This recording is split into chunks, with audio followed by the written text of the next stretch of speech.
Di din problema din unsa man pagkaon. So, kana ra gyud na sir kay among panginabuhi diri hagot ra gyud. Hagot pang-uma. Hakot? Hagot sa lanot bitaw.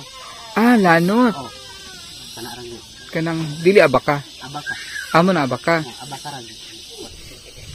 May bahay din dito. Ayo, walay tao. Imo hani? Ayaw ning balay. Balay ni mo ni. Kaluoy po si mong balay niya. Buwa man ni Dingding. Papay bongbong. Pila ka ba kay mga anak? Upat imong anak. Upat ni asa mo matulog diri. Dira, tulog may go mo dira. Nag-eskwela ka? Eskwela ko sa una. Nangindang ka? Ha? Ah, sa sitio sa babaw? Gwapo po naman ito. Come back, be with me. I just wanna behold you. Time to say goodbye. Do you love again? Isang magandang umaga mga kababayan, mga kalakotsera, mga kabiheros. Kundi si Madam Yula, inyo Madam Dami Lakotsera, at it's our second day sa aming pagsuyo dito sa bundok ng Bukidnon.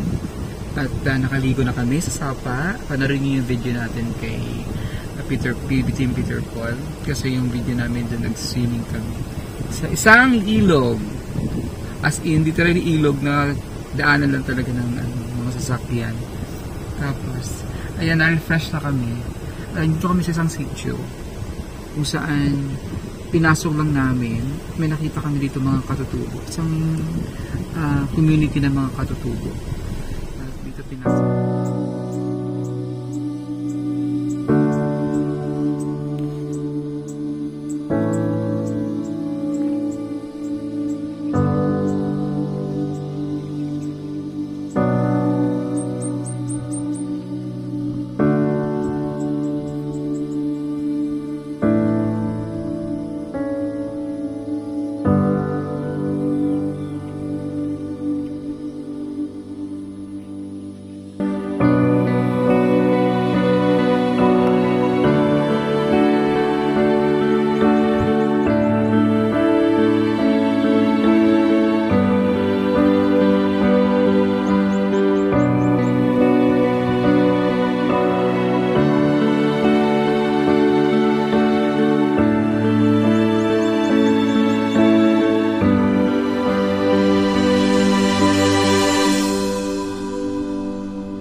Sabi ni Peter Paul dito na iwan muna.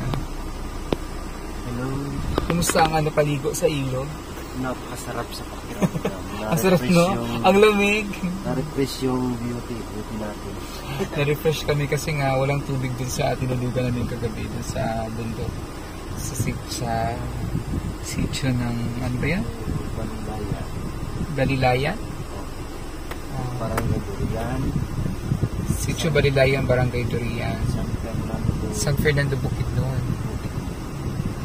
So ito naman ay kabila naman to. Kabilang dami. Sa kabilang naman to. Pero sa part pa ito ng San Fernando.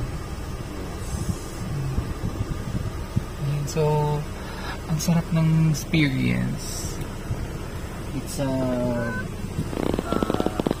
Priceless. Hindi na babayaran yung experience. Sarap pakiano, sarap makikita mo yung kasimplihan. Kasama mo yung mga tutubo, makikita mo yung kasimplihan ng buhay nila na tayong dami natin hinahangad, dami natin hinihiling, pero sa kanila malilit na bagay, so kontento na sila. Like, yung dito ko lang nalaman yung kailangan pala dapat na sabay-sabay kumain. Yung dati kasi sabay-sabay kami kumain. Kaya pala sabay-sabay kumain. Kasi pag magpahuli ka, maubusan. Pala yun. So, yun pala yung meaning doon. Kapag hindi ka pag magpahuli ka, talagang wala ka nang kakainin. Kaya kailangan tawagin lahat ng kapatid. Kailangan sabay-sabay kumain para pantay-pantay yung ano. Kasi pag nahuli ka na, wala ka nang makakain. Ubus na. Oo nga naman. Yun yung kahirapan. Kasi sa isang kaldero, kaya para mahati-hati na agad, no? Yung pagkain, para hindi na, kaya kailangan tawagin lahat, para lahat pantay-pantay, lahat ano yung pagkain. Kasi pag wala ka, maubusan ka. Ubusan ka. Pero may maganda ring hinatnan, yung gano'n, no? At sabay-sabay kayong kumain. Hindi lang pala para sa yung magkalapit na Para magka-family bonding. family bonding. At din, may reason din sila kung bakit kailangan sabay-sabay kumain para sabay-sabay ang pantay-pantay yung hatian ng pagkain. Kasi yung pagkain, konti lang. Kasi limited lang yung food. Limited lang yung availability ng food. So, kailangan andun lahat para hati-hati. Yung hatian ng pagkain. Din? Pero nakakaali din yun kasi nakaka-create din yun ng family bonding. Kasi lahat sila sabay-sabay kumain. Kasi ngayon parang sa atin, especially sa atin, pang nasa baba, nasa modern family na, pag may pagkain, kanya-kanya na lang kakain, kanya-kanya na lang kuha ng pagkain. Yung iba, busy pa naglalaro ng cellphone, nasa kanya-kanyang kwarto. Tapos yung hirap patawagin kasi kailangan pang tapusin yung laro, whatever, na kung saan ba nagpunta. Like, ako na-experience ko yan dun sa family noon, yung maliit pa kami, kasi yung lolo namin, so pag sinabing kakain, kami lahat na dun kakain ng lahat. Kailangan kung sino yung wala, talagang tawagin ang pag kumain na. So, maganda sana ibalik yung gano'n, no, na sa pamilya. Ano pa rin yung pagkumain sabay-sabay. Kasi yun yung time na pag sa isang pamilya, yun yung time na makapag-usap, magkita-kita kayo sa pagkainan. Kasi sobrang busy natin, kanya-kanya na, may kanya-kanyang paggawain, kanya-kanyang business, may kanya-kanyang iba, kung ano yung pinagkakabalahan natin. Mga estudyante man yan, mga bata man nila, lalo mga bata ngayon kasi lalo na nakatutok na sa cellphone. Kailangan talaga sabay-sabay. Ako, inaano ko yan sa mga pamangkin ko. Pag nasa Manila ako, pag yung mga pamangkin ko, pag sabi kong kakain na, tinatawag ko talaga sila, kain na, tigil niyo muna yung mga cellphone, whatever. Kakain. Bawal ang cellphone sa pagkinan. Kasi, parang yung dapat sa family ngayon, kailangan may boses din yung mga magulang. Na kailangan, kung ano sasabihin ng magulang, dapat sinusunod din ng mga anak. Kasi minsan ngayon, ang mga bata, mga Gen Z, tinatawag ng Gen Z, medyo mayroon na sa sariling mundo, di mo na maidiktahan. So sana doon pa rin yun. Pero depende pa rin yun sa pag-brought up ng parents. Nandito, ang saya-saya dito mga bata, dito sa yung mga kids, they're waiting. Kaya lang wala na tayong package na dala. Sana may package pa, mabigyan natin ng mga pagkain, laruan.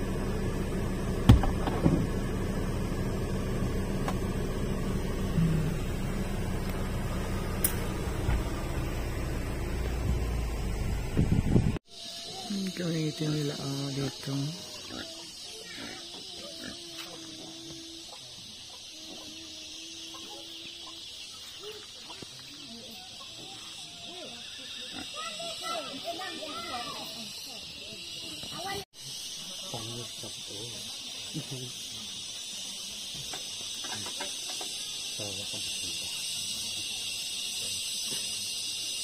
So, dito tayo ngayon sa... Kasi pangalan nga sitio? Sitio Mahayhay sa Barangay Pangan. Panganan, sorry. Barangay Panganan sa Kitaw-Taw, Bukidnon. So, ito sila kuya. Ayan. Meron silang, pila mo kapamilya diri ya? 15. 15, 15 families meron sila dito. Isang community ng ating mga kapatid na luman. So, dito tayo naghatid tayo ng tulong dito from ng Pugong Biyahero. Sila sa kabila pa. So, sana may dala kami, magdala tayong, pagbalik natin dito, magdala tayo ng package. Kasi, naubos na yung package natin, din natin kahapon dun sa San Fernando. So, maganda sana, kasi may mga bata dito, mabigyan natin ng mga laruan, tsaka mga tsokolate kagabi, tulad kahapon na binigyan natin dito sa San Fernando. So, yung mga bahay-bahay nila dito, oh. Bahay pala, ito na siya? Oh. Bahay yung pala yan. Akala ko cottage lang. Hindi mahirap ang tubig, no? Kaya may daman may doon mo sapa. Ang kasi yung kagaya dun sa San Fernando, ang layo ng tubig, ang hirap. Nasa tuktok kasi kami ng bundok. Di din problema din ang saman, pagkaon. Kana ra gyud na sir kay among panginabuhi diri ambot ra gyud. Hagkot pag-uma. Hakot? Hagot sa lanot bitaw. Ah, lanot. Oh. Kana ra gyud. Kanang dili abaka. Abaka. Amo na abaka. Abaka ra gyud. Kagaya din doon, abaka din sa kanilang ginaano. Karamihan dito sa sa bukid nun, abaka. So yun yung panginabuhi nila, abaka. Abaka o uma, mais. Mais. Oo, kasi maraming mais dito. So, tubig din meron, kuryente meron din sila, oh. May kuryente na rin sila. Ang hospital, doon dire, sentro? Layo po. Na San Fernando gyapon na. San Fernando gyapon. Pero may mga sentro dire doon. Maupod na gyapon. Usara na sentro o hospital usara. Oh, lain man ang sentro, gagmay ra man ang sentro. Dire na lang may Barangay Health Center. Oh, na. At least meron na sila dito. May mga baby pa sila, oh. Ay, mga bahay nila. Dugay na mo diri ka po yun? Oh,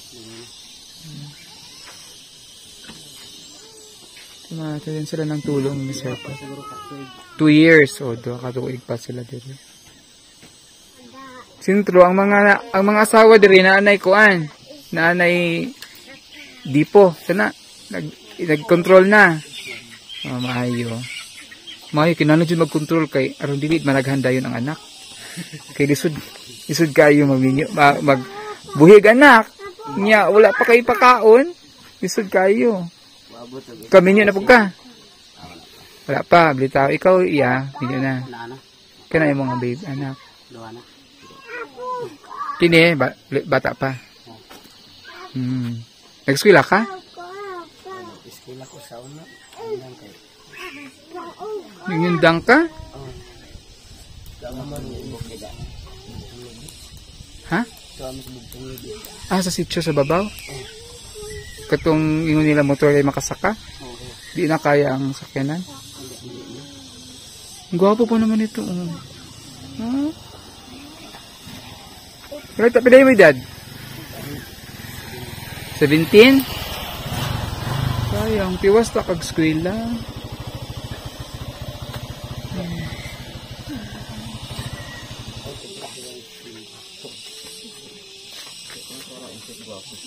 Kasi may nagpuyo, di ba? Maganga. Gulang na, tiguang na.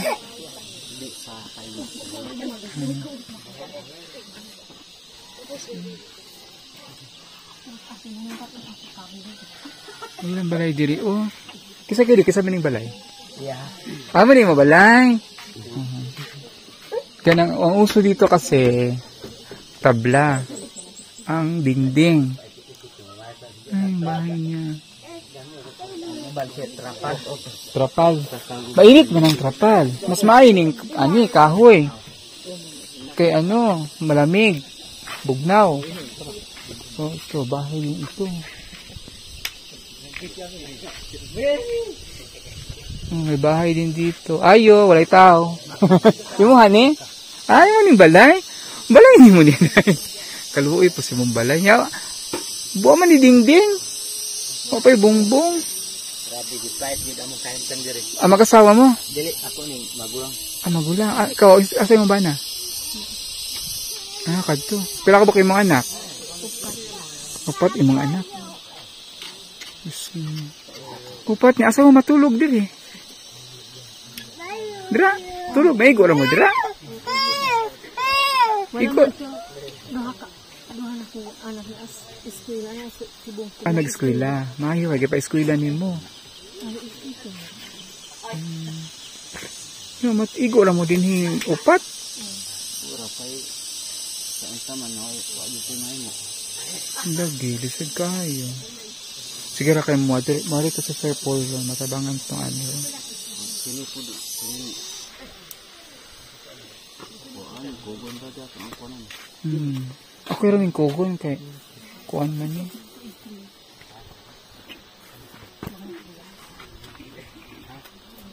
Lisod kayo kay kini mga garden.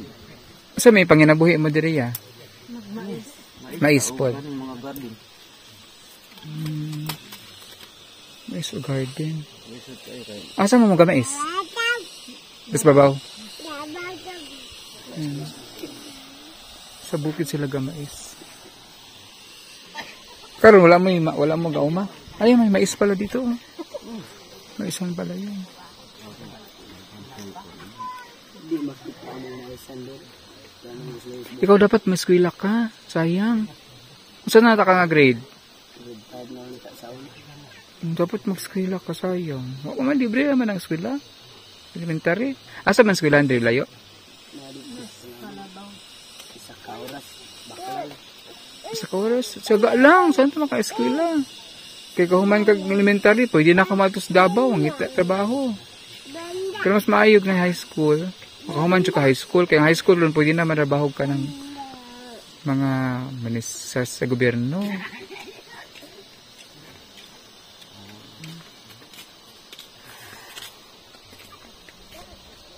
Masuro ito diri si ano ron, si Pugong Behero. Labi na sa problema diri pagkaon. Oh, pagkaon ayara sa makapuan kung makapangnadlaw sa pero kung wa inadlawan di gid ka. Kung wala hingadlaw daw, di siya makakain. Oh, Asa mo pagkaon kung wala hingadlaw? kamote na lang gid. Kamote, kalot lang kamote. Labi na ikaw nag-control na ka? Unsa may imong control? Pills. Di ka ato injection na mag-injection. Nagpadipukus una nagundang mga Kay? Ning undang kag balhin kag pills. Dili ka makauyon sa kuan? Di po. O depende kasi yan sa hiyang. Kasi na control na sila. Kasi nakaapat ka na? Oo. Kuan sa undang sa nang upat. Paway sa kay sud kay kinabuhi jud ron. Ayun na. Duha ang laki, duha ang bay.